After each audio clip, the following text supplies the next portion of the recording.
ক্রিকেটে বাংলাদেশের ভবিষ্যৎটা আসলে কেমন সেটা নিয়ে যদি কথাবার্তা বলি তাহলে আমাকে বলতে হবে যে বাংলাদেশ 11 বছর আগে যেমন ছিল, 15 বছর আগে যেমন ছিল, 20 বছর আগে যেমন ছিল সেখান থেকে পরিবর্তন হয় নাই, বড় ড্যামেজ হয়েছে। বরং বর্তমান বাংলাদেশ ক্রিকেটটা আরো ডেভেলপমেন্টের জায়গায় ফল ডাউন হয়েছে। এখন বাংলাদেশ 250 রান করতে ব্যর্থ হয়, বাট 2011-12 সালে বাংলাদেশ অনায়াসে 280-270 করতো। 2007 বিশ্বকাপের পর যখন 2007 বিশ্বকাপে বাংলাদেশ ভারত খেলাইছিল, এরপর ভারত যখন বাংলাদেশে আসছিল, ভারতের সাথে বাংলাদেশ 3টা ম্যাচে সিরিজ খেলছিল। প্রত্যেকটা সিরিজে বাংলাদেশ রান করছিল 278-280। সেই দলটা কতটা চমৎকার ছিল, আর এই বর্তমান দলটা 220-30 করতে যায়, ঘাম ছুটে যায়। এখন এই দলে কিছু প্লেয়ার আছে, মাহমুদুল্লাহ রিয়াদ, মুশফিকুর রহিম, লং টাইম 18 বছর প্লাস ন্যাশনাল টিমে খেলতেছে। গতকালকে একটা কথা বলছে দীনেশ কার্তিক যে মাহমুদুল্লাহ এবং মুশফিকুর রহিম এত লং টাইম খেলার পর যদি বাংলাদেশ কোনো ট্রফি জিততে না পারে তাহলে এতদিন এদের ক্যারি করে লাভটা কি হয়েছে? আসলে তো সত্য কথা, কথা সত্য যে লং টাইম খেলার পর যদি তাদের কাছ থেকে কিছু না পান তাহলে তাদের ক্যারি করে লাভটা কি?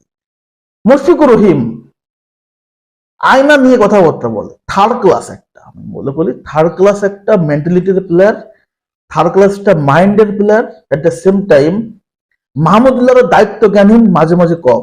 যখন প্রয়োজন, দলের প্রয়োজন, তখন তার খেলা আপনি দেখবেন না। যখন তাকে নিয়ে সমালোচনা হবে তখন দেখবেন বিধ্বংসী ইনিংস, তখন দেখবেন সেঞ্চুরি করে ফেলাইছে, তখন মনে করেন সেঞ্চুরি করে একদম পুরো ফাটাই দিতেছে। যখন দলের প্রয়োজন তখন দেখবেন আন্ডা, যখন দেখবেন তাকে নিয়ে প্রশংসা করতে তখন চিন্তা করে এখন পারফরমেন্স না করলেও সমস্যা নেই। বাট যখন তাকে নিয়ে সমালোচনা করবে তখন দেখবেন মাহমুদুল্লাহ রিয়াদের পারফরমেন্স, আগুন ঝরা পারফরমেন্স, তার ব্যাটে সেঞ্চুরি 50 একদম জবাব কি। তখন সবাই বলে সাইলেন্ট গ্রাই ইজ ব্যাক। তখন কিন্তু সে এপ্রিসিয়েটটা নেই যখন দলের প্রয়োজন। গতকালকের ম্যাচটা নিউজিল্যান্ডের সাথে কি দরকার এই শটটা খেলার, কি দরকার মুশফিকুর রহিমের স্কুপ গুলো খেলার, কি দরকার এই স্লগ স্লিপ খেলার?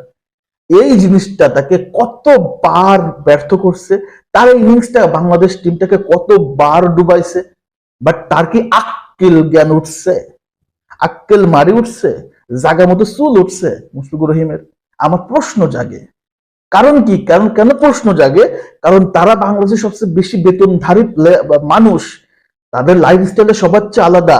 এত এত ফ্যাসিলিটিস, এত এত কিছু করতেছে তোমাদের জন্য, তোমরা বাংলাদেশের জন্য কি আন্ডাটা ছিটতেছো বলো তো আমারে? কোন আন্ডাটা ছিটতেছো?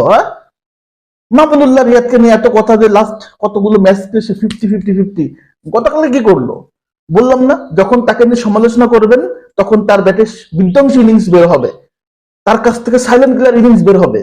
যখন দেখবেন তাকে প্রশংসা করতেছেন তখন চিন্তা করে কি দূর এখন ভালো করলো কি না করলো কি, আমি তো 2 দিন পর অবসর নিব, অত ভালো করার দরকার নাই। গতকালকের ম্যাচটা ছিল চমৎকার উৎকৃষ্ট একটা ম্যাচ, যেটা মাহমুদুল্লাহ রিয়াদের সাথে যায়, দেখে দেখে খেলার সুযোগ ছিল, শান্তর সাথে পার্টনারশিপ করার সুযোগ ছিল, চাকরের সাথে পার্টনারশিপ করার সুযোগ ছিল, হেলাইছে মুশফিকুর রহিম। এই মুশফিকুর রহিম প্লেয়ারটা জাতের সমস্যা আছে, এর ক্রিকেটের মস্তিষ্কে সমস্যা আছে। তা না হলে এই প্লেয়ারটা কিভাবে ন্যাশনাল টিমটাকে, জাতীয় দলটাকে বিপদে ফেলে চলে আসে বারবার।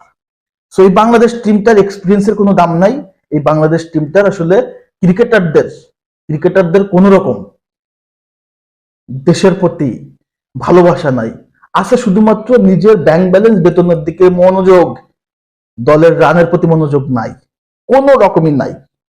তহিদ হৃদয় ভারতের সাথে ফাটায় ফেলছো, ম্যাক্সওয়েল বানাই দিয়েছিলেন আপনারা, যে ম্যাক্সওয়েলের কফি গতকালকের ম্যাচটা চুল ছিটছে ভাই। 24 ম্যাচে 7 রান করছে, দলটাকে তো বিপদে ফেলছে বলগুলো ডট করায়। কারণ বল ডট করালে পরের ব্যাটসম্যান গুলো প্রেসারে পড়ে যায়। আর যদি এমন হতো সে টিকে ছিল, ক্যারি করছে, নেক্সটে পোষায় দিছে, ওকে ফাইন, সে নিজের দলকে বিপদেও ফেলছে এবং দলকে একদম শেষ পর্যন্ত গলা কেটে বের হয়ে গেছে। তো কি বলবো, কিছু বলার নাই, কিচ্ছু করারও নাই। আর যেভাবে লুকমা লুকমা ক্যাচ ফিল্ডিং মিস করে বাংলাদেশ, ওহ মেহেদী হাসান মিরাজ নেক্সট সাকিব, সাকিবের এটার যোগ্য মেহেদী হাসান মিরাজ হয় নাই, এটার যোগ্য হয় নাই, আমি বাংলাতে বললাম না। So Shakib Al Hasan different cheese, সারা বিশ্বের ভিতরে সাকিব আল হাসানের রিপ্লেসমেন্ট নাই, আর আপনারা মিরাজকে সাকিবুল হাসানের এলিমেন্টস ভাবা শুরু করছেন। সাদা বলের ক্রিকেটে মিরাজ একটা নালায়েক। দিস ইজ নালায়েক, দিস ইজ জুটা, জুটা। সো বাংলাদেশ ক্রিকেট ওখানে প্যানাল। ক্রিকেটের জন্ম হয়েছে ইংল্যান্ডে, জানাজা জানাজা দাফন এই ক্রিকেটের বাংলাদেশে। আপনাদের মতামত জানাবেন। রিয়াকশন কেন দিলাম, কারণ যারা বাংলাদেশ টিমটাকে প্রতিনিধিত্ব করে তাদের এই চুলেরও দায়িত্ব নাই, তাদের টিমে খেলার মতো যোগ্যতা নাই, তারা নিজেরা দায়িত্ব নিয়ে খেলে না। ব্যাংক ব্যালেন্স, ফ্যামিলি, এটা নিয়ে তারা পড়ে থাকে। ন্যাশনাল টিমে দায়বদ্ধতা নাই। মিলাই নিবেন, কথাগুলো মিলাই নিবেন সত্য কিনা।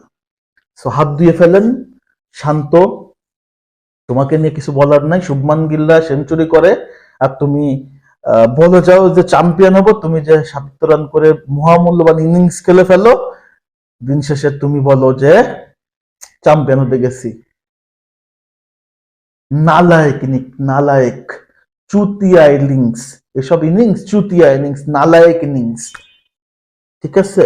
পাকিস্তানের একটা কন্টেন্ট ক্রিয়েটার আছে ফুরকান ভাট্টি, ওর ভিডিওগুলো দেখবেন। পাকিস্তান টিমটাকে কেউ ধুয়ে দেয়, বাংলাদেশ টিমটাকে কেউ ধুয়ে দেয় না, ধুয়ে দেওয়া দরকার। সবাই ভালো থাকেন, আল্লাহ হাফেজ।